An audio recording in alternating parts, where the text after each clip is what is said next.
My name is Ray, and my partner name is Jay, and we are land investors. In less than 3 years, the land business has changed our lives in ways we can only imagine. We want to show you how to do the same exact thing we did to change our family's future forever, just as you can for yours.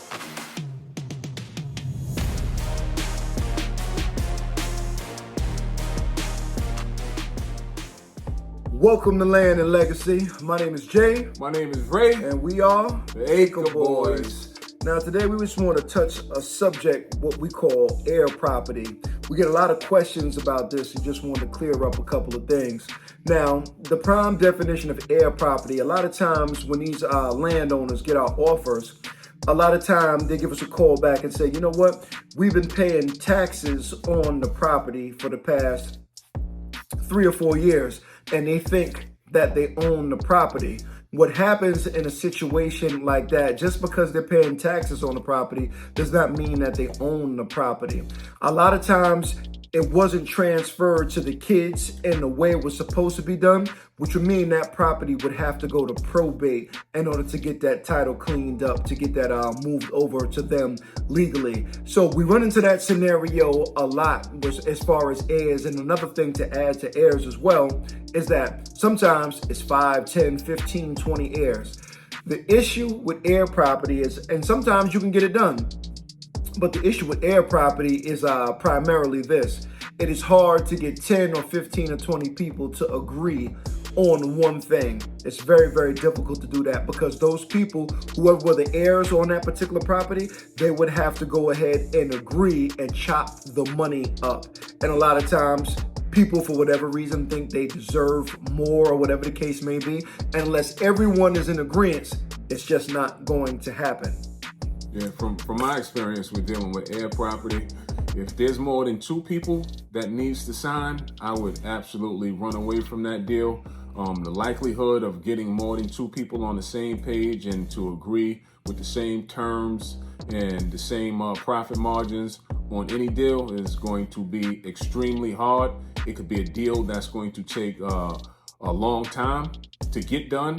And, sometimes I really do feel bad for these people that's property that has to go to probate because they don't understand the laws that they're dealing with it. They just think I've been paying the taxes on it for the past 15, 20 years. It was my mom or my dad's property. I own that property. And technically, you really don't. It has to go through a probate if it wasn't left to you through a will.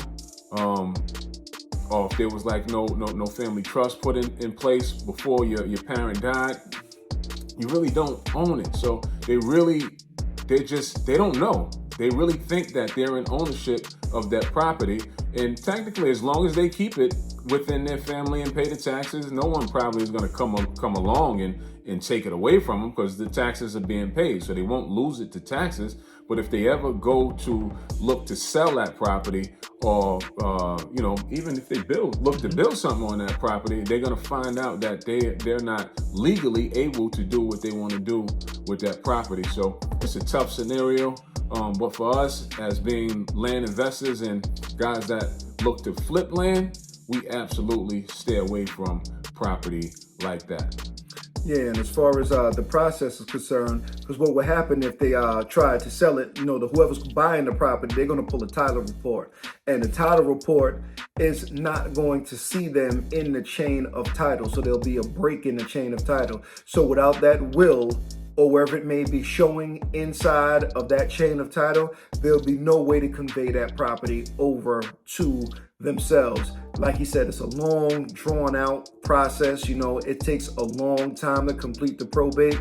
And even if the people were talking to you and saying, you know what, we're gonna go ahead, we're all gonna get on the same page. What's happened through experiences, these people will talk about this for months. Oh, I'm not gonna see it. And everybody lives in different places, mind you. You can have 3 in Arizona, 2 in California, whatever the case may be. And even with Zoom and everything like that, it's very, very challenging. Our main message is very challenging, and it's very difficult to get people on the same page, because we've had instances and scenarios where people said things like this: well, I'm the one that was getting the grass cut over there, so I believe that our share shouldn't be equal. You should give me a certain percentage more. And of course, the siblings probably are going to disagree with that, which is going to leave you in a stalemate position where nothing's going to happen to the property. So as my partner stated, we tend to leave those properties alone unless the amount of people that are involved are very, very minimal. And in closing, I'd just like to say, if you are in possession of a property that may have some of these factors that's lingering you from doing what you want to do with the property, go ahead and go through the probate process. Get it started as early as today. Therefore, the clock will start running. It'll take you a few months, but you could get it done. What you want to do is just hire a probate attorney, and they'll be able to walk you through the steps. And once you get it done, you'll be able to do what you want to do with the property. And that's pretty much the gist of it. That's been our experience in a nutshell with Heir Property. We see y'all on the next one around. Deuces.